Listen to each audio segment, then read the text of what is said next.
Hello guys, நான் உங்கள் anime man. Uchiha versus சேயன்ஸ்.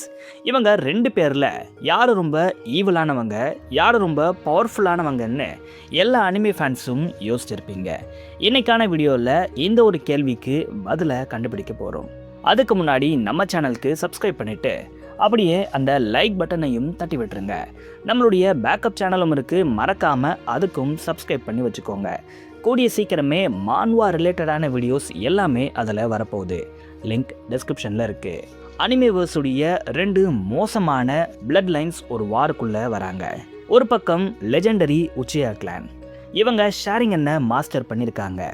கெஞ்சிட்ஸு, சுசனோன்னு ரொம்பவே பவர்ஃபுல்லான ட்ரிக்ஸ் எல்லாம் இவங்க கிட்ட இருக்குது.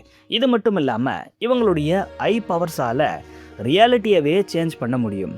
இன்னொரு பக்கம் ஒரு வாரியர் ரேஸ் இருக்காங்க. இவங்க தான் சேயன்ஸ். பேட்டிலுக்காகவே பிறந்த ஒரு இனம் தான் இந்த ஒரு சேயன்ஸ். இவங்களுடைய பவர் ஒவ்வொரு பேட்டிலுக்கும் இன்க்ரீஸ் ஆகிட்டே இருக்கும். எப்படிப்பட்ட மோசமான சுச்சுவேஷன் வந்தாலும் அதில் இவங்க சர்வே பண்ணியிருப்பாங்க.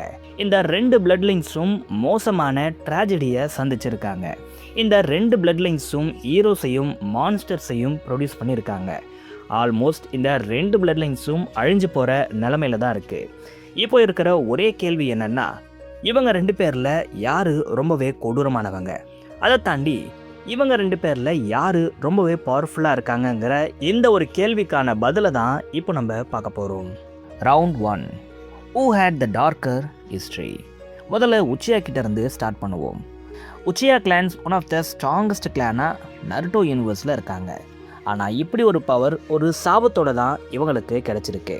ஆமாம், எல்லா உச்சியாவும் இந்த கர்ஸ் ஆஃப் ஹேட்ரடை கிராஸ் பண்ணி தான் போயிருப்பாங்க. ஆமாம், உச்சியாஸ்க்கு எமோஷன்ஸுங்கிறது மற்றவங்களை விடவே கொஞ்சம் அதிகமாகவே இருக்கும். இவங்களுடைய லவ் கண்டிப்பாக அப்சஷனாக மாறும். இந்த ஒரு அப்சஷன் ஒரு ஹேட்ரடாக மாறும். இந்த ஒரு ஹேட்ரட் ஒரு கட்டத்தில் மிகப்பெரிய டிஸ்ட்ரக்ஷனை ஏற்படுத்தும். இப்படி பண்ணவங்க சீரீஸில் நிறைய பேர் இருக்காங்க. மாதரா உச்சியா யாருக்குமே பிரச்சனை வராத ஒரு உலகத்தை உருவாக்கணும்னு நினச்சி மொத்த வேர்ல்டையுமே இல்யூஷனில் போட போயிருப்பார். ஒபிட்டோ உச்சியாவால் ரியாலிட்டியை அக்செப்டே பண்ணியிருக்க முடியாது. இதனால் ஒரு வேர்ல்டு வாரையே அவர் ஸ்டார்ட் பண்ணியிருப்பார். சாஸ்கே அதிகமாக ரிவெஞ்ச் இருக்கணும்னு ஆசைப்பட்டு ஒரு கட்டத்தில் ரோக் நிஞ்சாவாக மாறி டார்க்கஸ்டான பாத்துக்கு போயிருப்பார். இட்டாச்சி ஒரு சிவில் வாரை ப்ரிவென்ட் பண்ணுறதுக்காக அவருடைய சொந்த கிளானையே கொண்டு இருப்பார். இப்படி உச்சியா ஹிஸ்ட்ரி முழுக்க முழுக்க வலியாலையும் பெட்ரேயலாலையும் ட்ராஜடியாலையும் நிரம்பியிருக்கு. அப்படியே சேயன்ஸ் எடுத்துக்கிட்டா சேயன்ஸ்க்கு இப்படி எதுவுமே ஆகிறதில்ல. சேயன்ஸ் வாரியர்ஸ் மட்டும் கிடையாது, அவங்க ஒரு காங்கரர்ஸாக இருக்காங்க. அவங்க பிளானட் டு பிளானட் ட்ராவல் பண்ணக்கூடியவங்க, உலகங்களை அழிக்கக்கூடியவங்க, ஏகப்பட்ட சிவிலைசேஷன்ஸை டெஸ்ட்ராய் பண்ணுவாங்க. இவங்க பேபிஸாக இருக்கும்போதே ஒரு பிளானட்டை அழிக்கிறதுக்காக அனுப்பி வைக்கப்படுவாங்க. அந்தளவுக்கு இவங்க எல்லாருமே இறக்கமே இல்லாமல் இருப்பாங்க. ஒவ்வொரு ஃபேமிலிக்குள்ளேயும் இந்த அன்புங்கிற ஒரு விஷயம் இருக்கவே இருக்காது. இதுக்கு சிறந்த உதாரணமாக பேரடாக் இருக்காரு. ஆமாம், மொத்த சேன் கும்பல்லையே பேரடாக் மட்டும் ரொம்பவே ஒரு வித்தியாசமான ஃபேமிலியை வச்சுருந்ததா எல்லாருமே சொல்லியிருப்பாங்க. ஏன்னா இவர் ஆக்சுவலாக அவருடைய ஃபேமிலி மேலே அன்பு வச்சுருந்தார். ஜீனேவும் அவருடைய குடும்பத்து மேலே அன்பு வச்சுருந்தாங்க. ஸோ இந்த ஒரு விஷயத்துக்காக ஏன் இவங்க வியர்டாக பார்க்கப்பட்டாங்கன்னா, சேயன்ஸில் இப்படி யாருமே இருக்க மாட்டாங்க. யாருமே அவங்களுடைய ஃபேமிலி மேலே அன்பை செலுத்தவே மாட்டாங்க. முழுக்க முழுக்க சுயநலமாக இருக்கக்கூடிய ஒரு பீப்புள்ஸ் தான் இந்த ஒரு சேயன்ஸ். இதனால தான் சின்ன வயசுலேயே அவங்களுடைய பேபிஸை ஒரு பிளானட்டை பிடிக்கிறதுக்காக அவங்க தைரியமாக அனுப்புவாங்க. இப்படி இருக்கிறதுனால இவங்க கிட்ட இந்த லவ் எமோஷன்ஸ் மாதிரியான விஷயங்கள் எல்லாம் ரொம்ப ரொம்ப கம்மியாக தான் இருக்கும். ஆல்ரெடி கொடூரமானவங்களாக இருந்த இந்த ஒரு சேயன்ஸ் ஃப்ரீஸாவுடைய ரூலிங்க்கு அப்புறம் இன்னும் ரொம்ப மோசமானவங்களாக மாறியிருப்பாங்க. அழிக்கிறதுக்கான டூலாக மட்டுமே தங்களை நினச்சி இந்த ஒரு சேயன்ஸ் வாழ்ந்துக்கிட்டு இருப்பாங்க. வெஜிட்டாவே கூட அவர் கவுண்ட்லெஸ் ஆஃப் பிளானட்ஸை அழிச்சதுக்காக பெருமைப்பட்டு இருப்பார். நாப்பா, ராடிட்ஸ் எல்லாருமே ஏகப்பட்ட சிவிலைசேஷன்ஸை அழிச்சதா சொல்லியிருப்பாங்க. இதுக்கு காரணம் ரிவெஞ்செல்லாம் இல்லை, இதுதான் இவங்களுடைய லைஃப் ஸ்டைலாகவே இருக்குது. இவங்க ஒரு பிளானட்டை அழிப்பாங்க, அதை காங்கோர் பண்ணுவாங்க, மறுபடியும் அழிப்பாங்க, அதை காங்கோர் பண்ணுவாங்க. இப்படி தான் இவங்களுடைய லைஃப் ஸ்டைலே இருக்குது. ஸோ இப்படி இருக்கும்போது இவங்க ரெண்டு பேரில் யார் ஈவல்னு கேட்டால் கண்டிப்பாக சேயன்ஸாக தான் இருக்காங்க. ஏன்னா உச்சியாஸ் கெட்டவங்களாக மாறுறதுக்கு அவங்களுக்கு ஒரு காரணம் இருக்குது. அவங்களுடைய எமோஷன்ஸை கண்ட்ரோல் பண்ண முடியாமல் தான் அவங்க அந்த ஒரு பாத்தை எடுக்கிறாங்க. இப்படி மோசமான ஒரு பாத்தில் உச்சியாஸ் போனாலும் அதை திருத்திக்கிட்டு மறுபடியும் நல்வழியில் வர்றதுக்கு நிறைய பேர் முயற்சி பண்ணி அதில் சக்ஸஸுமாக இருக்காங்க. ஆனால் அப்படியே சேன்ஸ் எடுத்துக்கிட்டா இவங்களுக்கு அப்படி எந்த ஒரு விஷயமும் கிடையாது.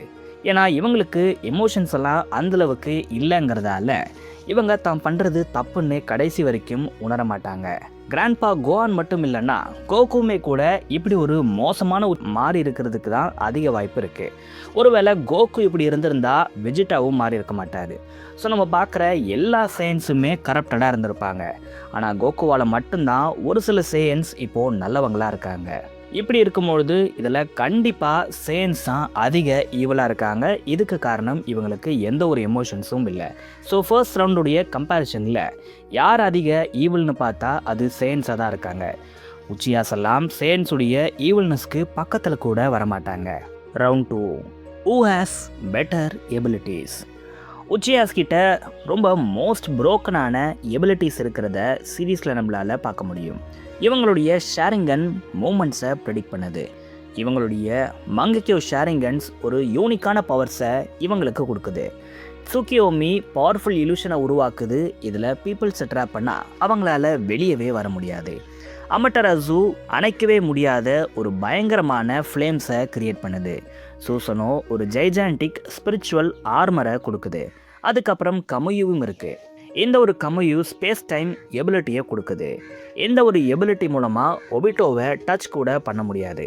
அதை தாண்டி யூனிக்கான டைமென்ஷனை கூட இந்த ஒரு கமுயி கொடுக்குது. கடைசியாக மாதரா, இவருடைய ரினகன் பவர்ஸ் இவரை ஆல்மோஸ்ட் ஒரு மான்ஸ்டராக மாற்றிருக்கு. இப்படி உச்சியாவசுடைய எபிலிட்டிஸ் எல்லாமே ஹேக்ஸ், ஸ்ட்ராட்டஜி, மைண்ட் கேம்ஸ், ட்ரிக்ஸ்ன்னு எல்லாத்தையும் சார்ந்து தான் இருக்குது. அடுத்து சேயன்ஸ் எடுத்துக்கிட்டா இவங்க கிட்ட எந்த ஒரு ட்ரிக்ஸும் இல்லை. இவங்க ஓவர்வெல்மிங் பவரை பற்றி கவலைப்படுறதே இல்லை. Super Saiyan, super Saiyan 2, super Saiyan 3, super Saiyan god, ultra instinct, ultra ego, இப்படி அடுத்தடுத்து இவங்க எவால்வ் ஆகக்கூடிய கேரக்டர்ஸாக இருக்காங்க. உச்சியாஸ் மாதிரி இல்லாமல் சேயன்ஸ் பேட்டிலில் சர்வை பண்ண தான் ஸ்ட்ராங்காக மாறுவாங்க. எனிமி எவ்வளோ பவர்ஃபுல்லாக இருக்கானோ அவனை விட பவர்ஃபுல்லாக மாறக்கூடிய ஒரு பீப்புள்ஸ் தான் இந்த ஒரு சேயன்ஸ். ப்ரோலிலாம் பேட்டிலால் மட்டும்தான் இவ்வளோ பவர்ஃபுல்லாக இருக்கார். கோகு கான்ஸ்டண்ட்டாக லிமிட்ஸை பிரேக் பண்ணிக்கிட்டே இருக்கார். வெஜிடாவும் அவர் கூட சேர்ந்து பவர்ஃபுல்லாக மாறிக்கிட்டே இருக்கார். ஸோ இதை வச்சு பார்க்கும்போது சேயன்ஸ்க்கு எந்த ஒரு ஹேக்ஸும் தேவையில்லை. அவங்க சண்டை போட்டு தான் எவால்வ் ஆகக்கூடிய ஒரு கேரக்டர்ஸாக சீரீஸில் இருக்காங்க. ஸோ இவங்கக்கிட்ட எந்த ஒரு ஃப்ளாஷியான எபிலிட்டிஸும் இல்லை. Round 3, battle IQ.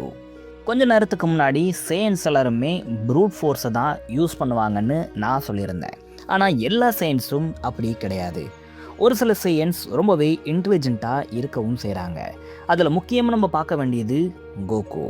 இவர்கிட்ட ஹையஸ்ட் காம்பேக்ட் இன்டெலிஜென்ஸ் இருக்கிறத அனிமேலேயே காட்டியிருப்பாங்க. இவர் இன்ஸ்டண்ட்டாக எந்த டெக்னிக்காக இருந்தாலும் அதை லேர்ன் பண்ணக்கூடிய ஒரு கேரக்டராக இருக்கார். அதை தாண்டி பேட்டலுக்கு ஏற்ற மாதிரி இவர் ஈஸியாக அடாப்ட் ஆகிடுவார். அது மட்டும் இல்லாமல் ஆப்பனன்ட்ஸை ஈஸியாக ஸ்டடி பண்ணக்கூடிய ஒரு கேரக்டராகவும் இருக்கார். இவரை தாண்டி வெஜிடாவும் கூட ஸ்மார்ட்டஸ்ட் ஃபைட்டராக டிராகன் பால் சீரீஸில் இருக்கார். ஆனால் அப்படியே உச்சியாவை எடுத்துக்கிட்டா இட்டாச்சி 10 மூவ்ஸ்க்கு அயடாக எல்லாத்தையும் பிளான் பண்ணக்கூடிய ஒரு கேரக்டராக இருக்கார். மாதரா பல ஜென்ரேஷன்ஸை மேனிப்புலேட் பண்ணியிருப்பார். ஒபிட்டோ ஷேடோஸ்லேருந்து ஏகப்பட்ட வார்ஸை கிளப்பி விட்டுருப்பார். ஷிகமாரு கிட்ட அதிக ஐக்யூ இருக்கலாம், ஆனால் உச்சியாஸ் கிட்ட டெட்லி டாக்டிக்கல் ஐக்யூ இருக்குது. இதனால் இந்த ஒரு ரவுண்டுடைய வின்னரை இப்போவே சொல்லலாம்னு நினைக்கிறேன். கண்டிப்பாக இந்த ஒரு ரவுண்டில் உச்சியாஸ் தான் வின் பண்ணுவாங்க. இவங்களுக்கு சேயன்ஸை விட அதிக பேட்டில் ஐக்யூ இருக்குது.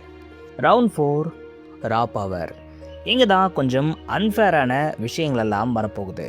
ஆமாம், நருட்டோவுடைய பவர் ஸ்கேலிங் ரொம்ப அதிகம்தான். மாதரா வானத்திலிருந்து மீட்டியார்ஸை ட்ராப் பண்ணுவார். காகுயா பல வகையான டைமென்ஷன்ஸை கண்ட்ரோல் பண்ணுவாங்க. சாஸ்கே எக்ஸ்ட்ரீம்லி பவர்ஃபுல்லாக மாறுவார். ஆனால் டிராகன் பாலுடைய பவர் ஸ்கேலிங் இது எல்லாத்துக்கும் மேலே. ஆமாம், இந்த கேரக்டர்ஸ் எல்லாமே ரொம்ப வருஷத்துக்கு முன்னாடியே பிளானட் லெவலுக்கு வந்துட்டாங்க. அதுக்கப்புறம் சோலார் சிஸ்டம், கேலக்ஸி, யூனிவர்ஸ், இப்போது மல்டிபிள் யூனிவர்ஸ் லெவலுக்கு இந்த ஒரு கேரக்டர்ஸ் எல்லாருமே போயிட்டாங்க. உதாரணத்துக்கு கோகு வெஜிடா காட் ஆஃப் டிஸ்ட்ரிக்ஷன்ஸ் கூடயே ஃபைட் பண்ணுற அளவுக்கு பவர்ஃபுல்லாக இருக்காங்க. பீரஸால் ஒரு சொடக்க போட்டு ஒரு பிளானட்டையே அழிக்க முடியும். அல்ட்ரா இன்ஸ்டிங் கோகுவுடைய லெவலுக்கு நருட்டோ கேரக்டர்ஸால் ஃபைட் பண்ணவே முடியாது. அந்த அளவுக்கு கோகுவுடைய பவர்ஸ் இப்போது சீரீஸில் இருக்குது. மாதரா கிட்ட எல்லா பவர்ஸும் இருந்தாலும், ஒபிட்டோ கிட்ட 10 டைல்ஸே இருந்தாலும், சாஸ்கே கிட்ட ரினேகனே இருந்தாலும் இங்கே டிராகன் பால் கேரக்டர்ஸை ஒன்றுமே பண்ண முடியாது. அந்தளவுக்கு இவங்க பவர் ஸ்கேலிங்கில் ரொம்ப ரொம்ப பெருசாக இருக்காங்க. இதனால் இந்த ஒரு ரவுண்டில் கண்டிப்பாக சேயன்ஸ் பயங்கரமாக டாமினேட் பண்ணியிருக்காங்க. உச்சியாஸால் இந்த ஒரு பவர் ஸ்கேலிங் பக்கத்தில் கூட வர முடியாது. ஸோ இது எல்லாத்தையும் வச்சு கடைசியாக யார் இதில் பவர்ஃபுல்ங்கிறத இப்போது பார்க்கலாம். இதில் ஈவில் ரேஸ் யாருன்னு கேட்டால் கண்டிப்பாக சேயன்ஸ் தான். ஏன்னா டெஸ்ட்ரக்ஷனுங்கிறது அவங்களுடைய கல்ச்சரில் ஒரு பார்ட்டாக இருக்குது. இதில் இன்டெலிஜென்ட் யாருன்னு பார்த்தா அது உச்சியாஸா தான் இருக்காங்க. இவங்களுடைய ஸ்ட்ராட்டஜியும் இவங்களுடைய எபிலிட்டிஸும் ரொம்பவே டெரிஃபைங்காக இருக்குது. மோஸ்ட் புரோக்கன் எபிலிட்டிஸ் யார்கிட்ட இருக்குன்னு பார்த்தா அதுவும் உச்சியாஸ் கிட்ட தான் இருக்குது. இவங்களுடைய ஷேரிங் அண்ட் ஆக்ஸ் எல்லாமே ரொம்பவே இன்சேனாக இருக்குது. ஆனால் பவர்ஃபுல் யாருன்னு பார்க்கும்போது அது கண்டிப்பாக சேயன்ஸாக தான் இருக்காங்க. அவங்க கிட்ட கூட உச்சியாஸ் வர முடியாது. இதுக்கு காரணம் டிராகன் பாலுடைய பவர் ஸ்கேலிங் ரொம்ப ரொம்ப அதிகமாக இருக்குது. இதனால் பவர்ஃபுல்னு எடுத்துக்கிட்டால் கண்டிப்பாக அது சேயன்ஸாக தான் இருக்காங்க. நீங்கள் என்ன நினைக்கிறீங்க? இப்படி ஒரு பேட்டில் நடந்தால் இந்த ஒரு பேட்டிலில் யார் ஜெயிப்பா? அது மட்டும் இல்லாமல் நீங்கள் டீம் உச்சியாவா இல்லை டீம் சேயனாங்கிற எல்லாத்தையும் மறக்காமல் கமெண்ட்ஸில் சொல்லுங்கள்.